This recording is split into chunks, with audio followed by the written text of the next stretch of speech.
Dr. Newman, thank you so much for accepting the interview and being with us for our SDF talk. Is it the first time to have an interview with the Korean media? It is. It's my first time. So thank you so much for the honor and allowing me to join you. Can you please introduce yourself to the Korean viewers? Yes. Hello, everyone. I'm Dava Newman, the Apollo Program Professor of Astronautics at MIT, the Director of the MIT Media Lab.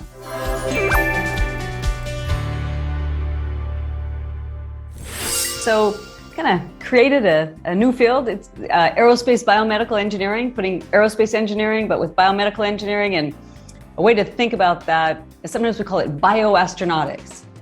So it's really combining aerospace and biomedical because my research specialty is assessing human performance in the solar system. So thinking about how we're going to get people to Mars, how we're going to keep people safely alive on the moon when we get back to the moon. We know the Apollo program is from the 60s, from Kennedy time. How is the legacy going on, surviving in this day and age?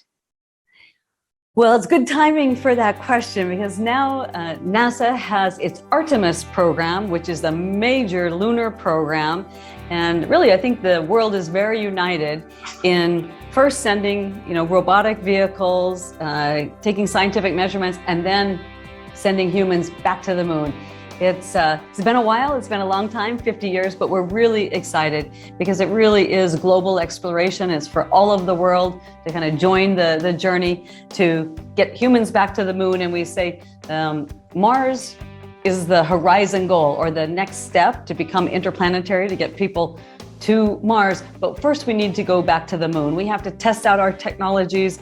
There's just a lot we can learn from being close to home. The moon is close, only a 3-day trip, before we really take that amazing journey to Mars with people. When we were there during Apollo, sure, that was NASA and it was some American astronauts that went, but guess what?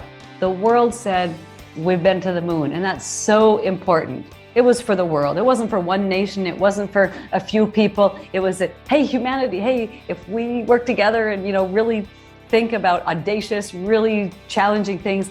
And so that was a great statement. It was people that went to the moon, right? My dream is I hope that we get humanity to the moon in the 2020s. Now it looks like mid-20s, 2025, hopefully, fingers crossed. And, but, we only need to stay there for 5 or 10 years. We don't need to stay there for too long because I want to make sure that in the 2030s, we are getting humans to Mars.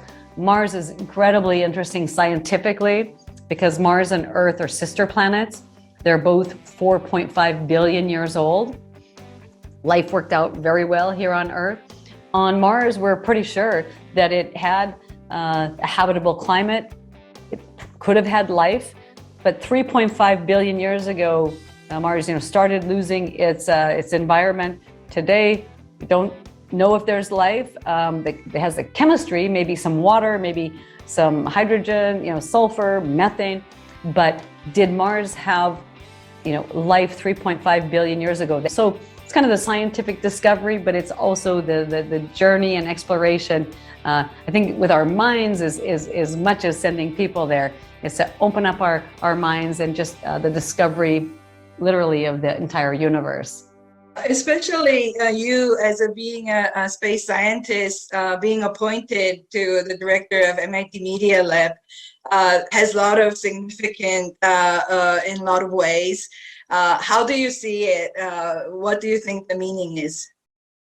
Oh, well, thank you. I'm just really grateful to be here at the Media Lab. I've had a long career at MIT, and the Media Lab is absolutely the most creative place with taking people from across the disciplines. Musician works right next to an engineer, right next to a geneticist. So we really cross art, science, engineering, and design. And we're always thinking about the future. So I kind of call everyone here at the Media Lab the future Imagineers, kind of imagining a future. And we're very intentional about that, thinking about a positive, hopeful futures for humanity. And we develop the technologies and offer the experiences for people to actually, see that either or hear that, either physically or to imagine that. As you just mentioned, MIT is very popular as crossing boundaries by technology and art and science and industry and whatnot. Why do you think that's important? Well, I think the Media Lab has been a great example of putting people together, again, from the disciplines, as you mentioned. So it's it's transdiscipline. We all have so much to learn from one another. I don't want to be in a room just with, aerospace engineers and rocket scientists, right? That's interesting. And that might help us with our mission to the moon, but it's way more creative. It's actually way more fun. We kind of have a playful attitude about our work and always learning from one another. And also having people challenge our thoughts, which is really important. So the diversity of intellect, but the diversity of people as well, putting everyone together and saying, we have really big challenges for humanity. So we think about how we can help society, and we have to say, well, how can we bring our skills to bear? And the Media Lab's done that, incredibly well over the more than 3 decades. Digital e-readers didn't exist, but there were people sketching them and thinking, sure, media is going to be electronic someday. Of course, computing, tangible interfaces. We always design kind of with the human in the middle, and we're designing for people, different technologies, different experiences. But we really tap into, I'd say, all 5 senses. So again, how are people going to interact with computers or devices? Well, it needs to be very tangible. So that created a whole new field. Another field that was developed here was affective computing. And now, thinking about some of the work that we're currently doing in AI, but the aspects of artificial intelligence that we work on are, again, for people. How do we have responsible AI? So those are some examples of some of the great ideas that people worked on at the Media Lab. And then again, but it's really important for us to get it into society, get into schools, get into where people are learning and doing. We're not just researchers that stay in the lab. We really work with our colleagues either close by or our colleagues around the world. And we're thrilled to work with our Korean. We have some members from industry. We have Samsung, we have Hyundai. They're incredible collaborators, partners in the work that we do. And hopefully we inspire them. But guess what? They tell us what big problems and challenges they have. And so we kind of co-create and work together. What are the researches in the long term that are coming up these days? So some of the big themes that we're working on, again, health and wellness.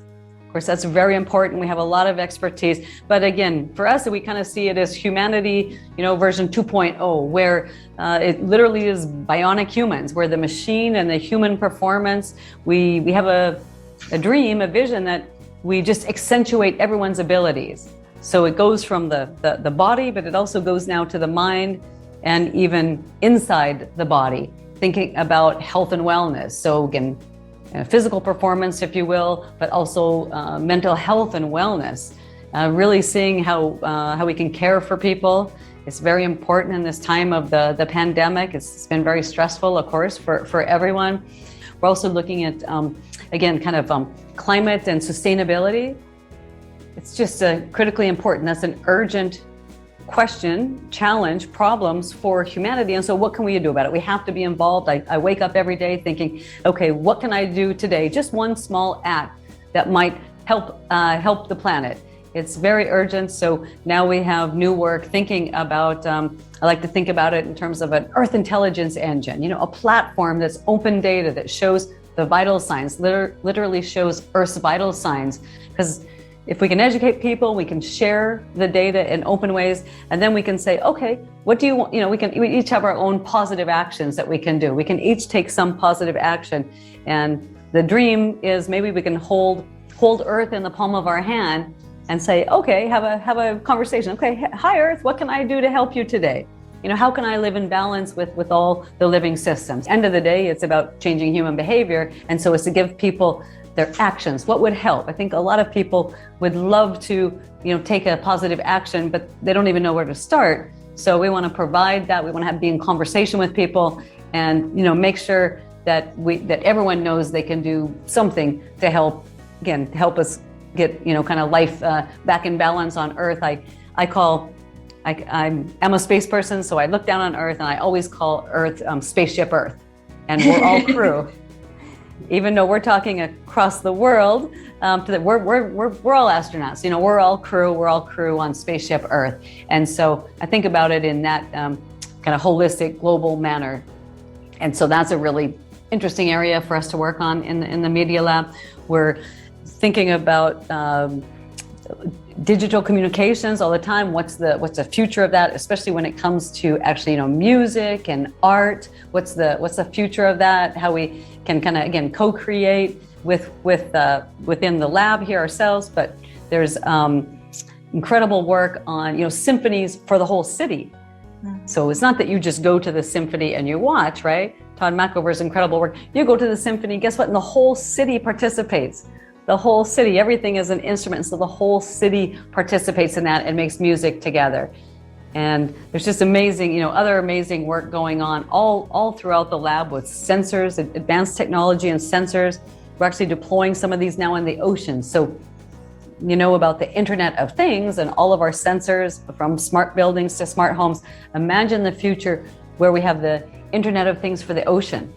So again, there's real technological development because the communications underwater, they don't transmit because of the waves. But so we're developing sensors that can talk to one another. We can monitor the health and wellness of the ocean, but also maybe we'll discover a lot of new species. We have 95% of the oceans to still discover. I actually know more about Mars today than I do about Earth's oceans. Also from last year, the Elon Musk or Jeff Bezos or Richard Branson, they're all of these entrepreneurs are being interested in space travel. How do you see that? Well, I see it as a positive, because the more people that are interested and the more people who are really, you know, revolutionizing, kind of disrupting space access is a good thing. I served in the Obama administration as NASA's deputy administrator, and so that's when we started our public-private partnerships. We are truly democratizing space, access to space. I see it as space for everyone and access for everyone. Now, it's true, a few people are physically going to go into space because it's still very expensive. We have more and more capability, but it's still not going to be the billions of people on Earth. So my dream is that each experience we have when we go to the moon, when we go to Mars, we'll still provide that experience for everyone here on Earth. All of the exploring into the solar system really tells us much more about life here on Earth. So, you know, that's really why we're going scientifically, look for the evidence of life.